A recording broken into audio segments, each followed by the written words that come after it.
अस्सलाम वालेकुम welcome back to another video. कैसे हैं आप लोग? में अच्छे होंगे व्यूअर्स। इस वीडियो में हम बात करने जा रहे हैं पैप कॉइन के बारे में। पैप कॉइन ने एक बार फिर ज़बरदस्त किस्म का प्रॉफिट दिया है। अगर मैं आप लोगों को रीसेंट उसका जो है वो स्टेटस बताऊं तो वो ये है कि इसने बुलिश दिया है 170 के ऊपर 50 के साथ, जो बहुत ही ज़बरदस्त है। और उस टाइम फ्रेम के अंदर जब मार्केट इसकी बिल्कुल डंप में जा रही थी, बिल्कुल लेट चुकी थी और ऑल टाइम लो बनाने की कोशिश कर रही थी, बाइनेंस के ऊपर लिस्टिंग के बाद जो हम लोग को 2-3 बार प्रॉफिट देखने वाला, उसके बाद मार्केट गिरी। आपको पता है ओवरऑल मार्केट की सिचुएशन क्या थी, तो मार्केट नीचे गिर रही थी। तो पैप कॉइन काफ़ी ज़्यादा नीचे जो है वो जा रहा था और उस टाइम के अंदर लोगों को अच्छा खासा नुकसान हो गया, लॉस में चले गए और लोग पैनिक में देखे क्या इसको होल्ड करना चाहिए, सेल करना देना चाहिए, क्योंकि एक बहुत बड़े जो है वो लेवल के ऊपर ये चीज़ भी, ये न्यूज़ भी जो है वो फैली हुई थी कि ये प्रोजेक्ट एक मीम प्रोजेक्ट है और इसके अंदर रिस्क हो सकता है। और डेफिनेटली ये चीज़ें होती हैं कि एक प्रोजेक्ट है जिसका किसी को कोई पता नहीं है, 1 मंथ पहले आया, साथ ही बाइनेंस पे लिस्ट हो गया, पब्लिक ने बीच में से प्रॉफिट निकाला। लेकिन एक जो मेरा अपना एक्सपीरियंस था कि एक प्रोजेक्ट जो बाइनेंस पे लिस्ट हो चुका है वो कम से कम 2-3 मंथ आपको प्रॉफिट देता रहता है, ठीक है। तो इसने वो प्रॉफिट भी दिया, फिर नीचे गिरा, फिर गिरता गिरता इतना नीचे चला गया कि लोग ये समझे कि बस इसका जो एक है था जोर, एक इसका जो शोर था, ठीक है, वो भी जो है वो कम हो चुका है।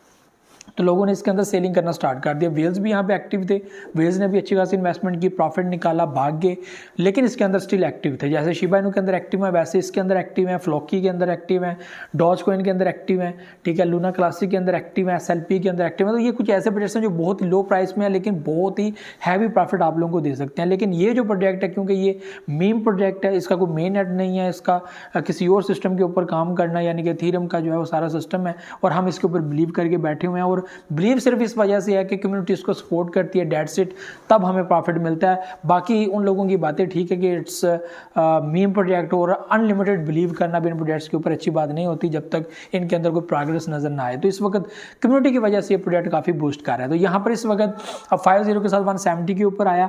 इस वक्त जो करंट इसकी सिचुएशन जा रही है वो है कि 145, 41 इस पोजीशन के अंदर आया हुआ और स्टिल प्रॉफिट के अंदर है।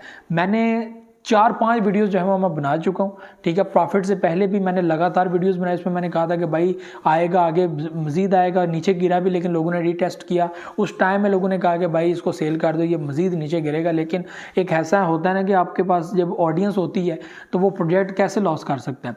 तो वो प्रोजेक्ट जो है वो फाइनली एक रेट के ऊपर आया, 50 के साथ 108, 12 इस तरह आया और वो नीचे गिरने वाला था। लेकिन अभी जो है वो प्रॉफिट अच्छा खासा दे चुका है पब्लिक को और लोगों ने 25%, 50% बीच में से दोबारा जो है प्रॉफिट ले लिया। इस वक्त जो है वो सेकंड कैंडल जो है वो इसकी रेड नजर आ रही है। एक कल की कैंडल भी जो है रेड थी, आज की कैंडल भी इसकी रेड नजर आ रही है। तो मजीद क्या इसके अंदर रीटेस्ट होगा, करेक्शन होगी, तो ये आप लोगों ने अपने माइंड में रखना है कि आप लोगों ने प्रॉफिट बीच में से बुक कर लिया और आप मजीद इसके अंदर इन्वेस्टमेंट करना चाह रहे हैं।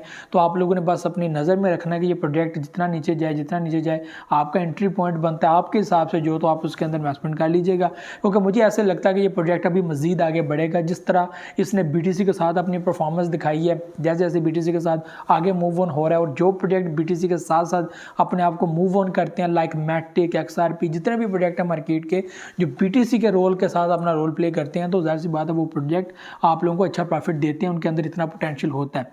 तो पोटेंशियल सिर्फ और सिर्फ पब्लिक की वजह से होता है। अच्छा प्रोजेक्ट हो, बुरा हो, अगर पब्लिक सपोर्ट कर रही है तो प्रोजेक्ट कभी भी नीचे नहीं गिरेगा।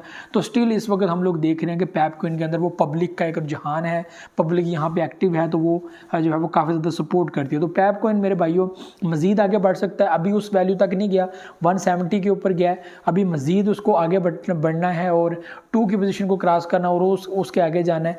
तो ऑल टाइम हाई जो हमारे पास मौजूद है उस पॉइंट को जो है वो टच करना और उससे आगे बढ़ना है। तो पैप कॉइन जो है जैसे जैसे आगे बढ़ता जाएगा, तो मुझे ऐसे लगता है कि जो लोग लॉस में चाह रहे थे, ये एवरेजली जिन्होंने अपना DCA करके प्रॉफिट को एवरेज भी कर दिया था, लॉस को एवरेज कर दिया था, तो वो जो है वो इस वक्त अच्छा खासा प्रॉफिट में आ सकते हैं। तो पैप कॉइन की इस वक्त ये सिचुएशन है, आप इसके अंदर बिलीव रख सकते हैं स्टिल और मजीद आपको प्रॉफिट मिल सकता है। वही सिचुएशन है कि आप लोग स्टॉप लिमिट लगाकर अपना प्रॉफिट बनाते जाएं। तो ये भी चीज़ें थी। मुझे तो इजाज़त, नेक्स्ट वीडियो में बहुत सारी क्या रखेगा। अल्लाह हाफ़िज़।